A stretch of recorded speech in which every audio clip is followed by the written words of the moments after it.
Hello students, I am doctor Vikram Gupta. I am HOD computer science class महाविद्यालय और आज हम एक नए टॉपिक को लेकर आए हैं, वो है कंप्यूटर मेमोरी।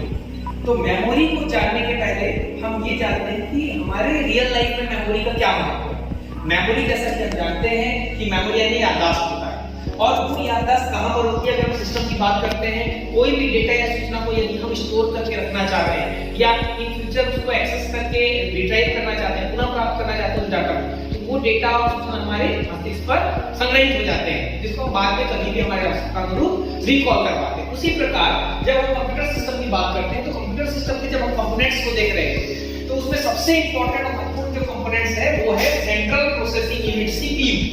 सीपीयू का फुल फॉर्म जैसा मैंने बताया, central processing unit. Central processing unit नाम से ही पता चल रहा है कि ये सारे जो डेटा या सूचनाएं को प्रक्रियान्वित करने का कार्य कर रहा है। तो जब सेंट्रल प्रोसेसिंग की बात करते हैं, तो उसमें बहुत सारे इंटरनल एलिमेंट्स होते हैं, कंपोनेंट्स होते हैं, जिसमें सबसे जो तीन बेसिक कंपोनेंट्स होते हैं वो होते हैं एएलयू, सीयू और मेमोरी। जब फिजिकली हम बात करते हैं, फिजिकल कंपोनेंट्स की बात करते हैं, तो जैसा मैं बताया था आपको कि मदरबोर्ड जो ओवरऑल एग्जीक्यूशन के लिए जिम्मेदार होता है, जिसमें बहुत सारे इंटरनल एलिमेंट्स जैसे रैम है, वो उसमें एक्सपांशन स्लॉट लगा होता है मदरबोर्ड में, उसमें रैम फिट होता है, हार्ड डिस्क का वायर लगा होता है। तो ओवरऑल जो एग्जीक्यूशन होता है वो मदरबोर्ड के थ्रू ही होता है। तो वहां पर इंटरनल जब हम सीपीयू कैबिनेट की बात करते हैं, तो उसमें मदरबोर्ड होता है, आप एक्सपांशन स्लॉट है, रैम है, रोम और प्रोसेसर फैन होता है, आपका हार्ड डिस्क होता है, कई में सीडी रोम या डीवीडी रोम भी लगा होता है, रैम लगा होता है, port audio video VGA port होते हैं, बहुत सारे इंटरनल एलिमेंट्स होते हैं। लेकिन जब हम एक कॉन्सेप्ट की बात करते हैं सीपीयू को समझने की, तो वहां पर तीन प्रकार के बेसिक एलिमेंट्स होते हैं। पहला होता है एएलयू। एएलयू का यूज होता है अरिथमेटिक लॉजिक यूनिट। तो जैसा हम प्रीवियस क्लास में मैं आपको बता चुका हूं कि अरिथमेटिक लॉजिक यूनिट का कार्य क्या होता है। सबसे महत्वपूर्ण कार्य होता है कि जो भी गणितीय या तार्किक क्रियाविधि होती है, यानी मैथमेटिकल और लॉजिकल टास्क जो होता है, वो हमारा अरिथमेटिक लॉजिक यूनिट के द्वारा ही संचालित होता है। उसी प्रकार जब सेंट्रल जो हमारा सीपीयू है, सेंट्रल प्रोसेसिंग यूनिट, उसमें जो भी डेटा या सूचना है उसको नियंत्रित करके एक स्थान से दूसरे स्थान पर भेजने का जो कार्य कर रहा है, यानी हमारे बॉडी के नर्व सिस्टम की तरह यहाँ भी जो नर्व सिस्टम है वो है हमारा सीयू, कंट्रोल यूनिट। ये कंट्रोल यूनिट क्या करता है, जो भी एक्टिविटीज हो रही है उसको नियंत्रित करने का कार्य करता है, इसलिए इसका भी महत्वपूर्ण कार्य है। लेकिन जब हम बात करते हैं उस डेटा या सूचना को प्रक्रियान्वित करने के पूर्व की, क्योंकि जब तक के सीपीयू या हमारा कंप्यूटर सिस्टम उसको नहीं समझेगा, तब तक वो उसको प्रोसेस नहीं कर सकता। जिस प्रकार हम किसी चीज को विजन करते हैं, देखते हैं या सुनते हैं, और जब तक हम हमारी मेमोरी में उसको फिट नहीं करते,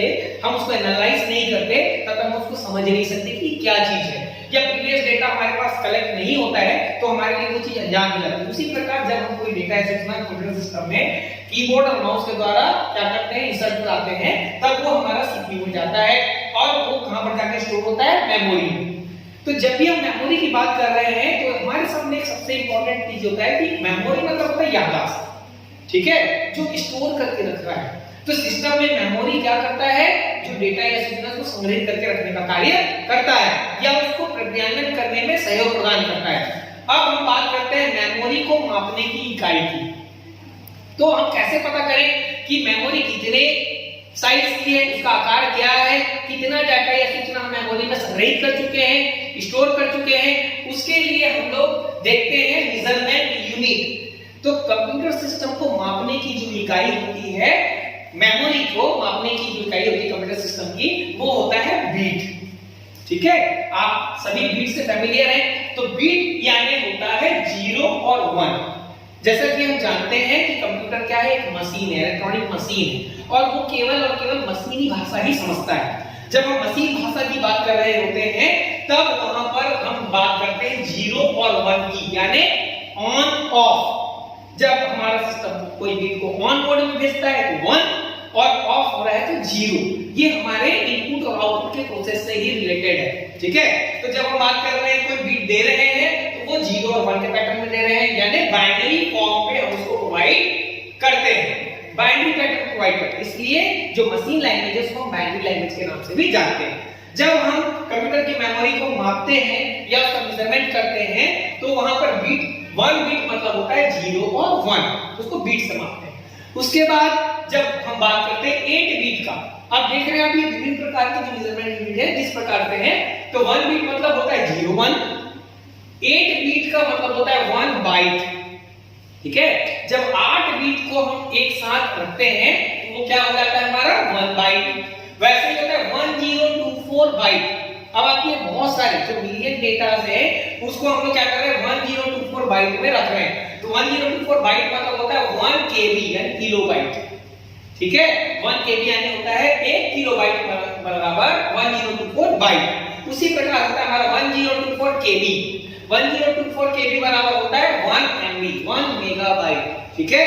1 मेगाबाइट हमारा 1024 केबी के बराबर हो रहा है। उसी प्रकार जब हम एमबी की बात करते हैं मेगाबाइट की, तो 1024 एमबी बराबर होता है 1 जीबी गीगाबाइट। आप सब फैमिलियर है, मोबाइल में भी आपके सेल फोन में आप जाते हैं दुकान में, सेल फोन बोलते हैं भैया 64 जीबी का चाहिए हमको, मेमोरी वाला चाहिए, इंटरनल मेमोरी 64 जीबी होना चाहिए, कोई बोलता है 128 जीबी होना चाहिए। तो जीबी मतलब होता है गीगाबाइट। आप यहां से कंपैरिजन कर सकते हैं कि 1 जीबी में कितना एमबी होता है, तो 1024 एमबी होता है। वैसे ही हमारा होता है 1024 जीबी गीगाबाइट, उसका होता है 1 टेराबाइट। अभी मार्केट में जो हार्ड डिस्क जनरली आ रही है वो टेराबाइट में ही आ रही है, कोई 2 टेराबाइट की भी आ गई है मार्केट में। उससे ज्यादा ही मेमोरी को मापने की इकाई यहाँ पर हमारे पास मौजूद है, जिसको हम बोलते हैं 1024 टीबी बराबर 1 पिको, ठीक है। तो यहाँ पर 1 पीबी हो गया। वैसे ही 1024 पीबी का और इसके आगे भी मेजरमेंट यूनिट है। 1 पीबी का होता है 1 आपका एक्साबाइट, ठीक है।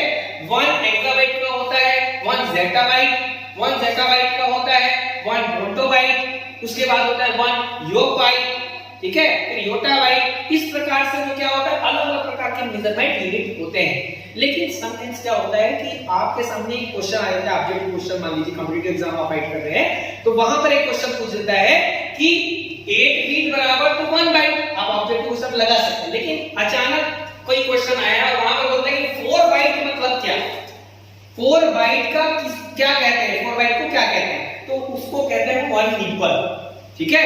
ये चीज याद रखिएगा, है ना। तो ये ओवरऑल क्या है, कंप्यूटर को मापने की, कंप्यूटर की मेमोरी को मापने की इकाई। तो measurement unit of memory is called a bit. ये चीज याद रखिएगा, ठीक है। आई होप आपको पूरा समझ में आ गया होगा। Thank you very much.